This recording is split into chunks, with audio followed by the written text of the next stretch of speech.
देश नीति केवल सच्ची और पक्की खबरें। इंडिया गठबंधन के इस निर्णय को लेकर काफी चर्चा चल रही है कि कैसे ये फ्रीडम ऑफ प्रेस के खिलाफ है, इमरजेंसी का माहौल है और भारतीय जनता पार्टी के खेमे में जिस तरीके से हड़कंप मची है थोड़ी हास्यास्पद है।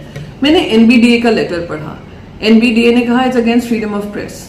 तो बड़ी विनम्रता से एनबीडीए को बताना चाहती हूँ, फ्रीडम ऑफ प्रेस तब खत्म होती है जब world ranking freedom of press ranking में हमारा लगातार रैंक खत्म होता है।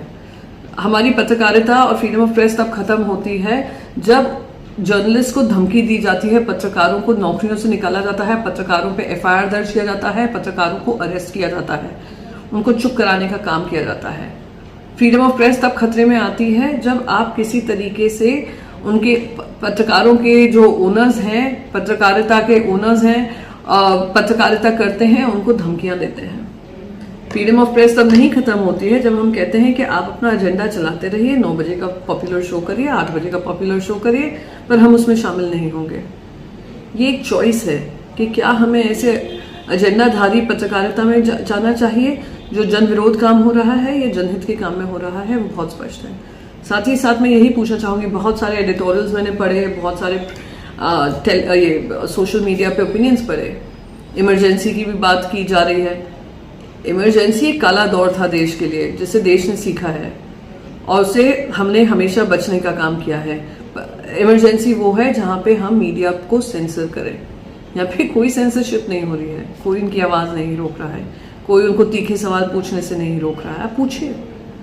मैं तो उम्मीद करती हूँ वो दिन भी हमें दिखेगा पत्रकारिता में जो 2014 से पहले तीखे सवाल पूछे जाते थे सरकार से, वो इस सरकार से भी पूछे जाएंगे। कोई प्रधानमंत्री नरेंद्र मोदी जी से पूछेगा, प्रधानमंत्री जी 56 इंच सीना, लाख पाकिस्तान और चाइना को लेकर वो कहाँ गए?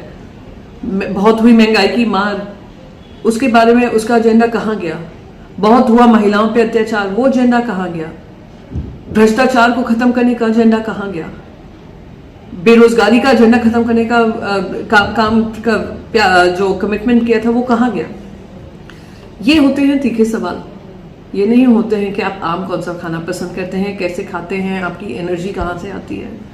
ये सवाल नहीं होते हैं पत्रकारिता के। और उम्मीद कर रही थी कि एनबीडीए कहीं तो ऐसे डिस्कशन पे लगाम लगाएगा जिनके रियल टाइम कॉन्सिक्वेंसेस थे। हेट और डिविसिव एजेंडा चल रहा था अनअपडेटेड। ना मैंने कोई एडिटोरियल पढ़ा, ना मैंने कोई एक लेटर ऑफ वार्निंग पढ़ी कोई भी ब्रॉडकास्टिंग एसोसिएशन की तरफ से, जबकि खुद सुप्रीम कोर्ट ने कहा था कि ये देश हमारा किस तरफ बढ़ रहा है।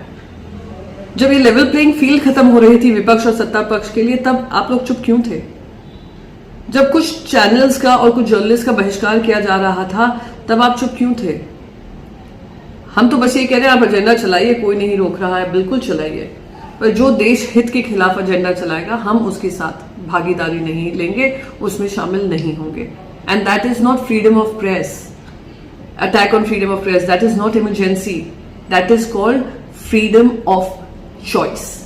And we are choosing not to support those anti India ideas which go against the progress and development of my nation. Jai Hind.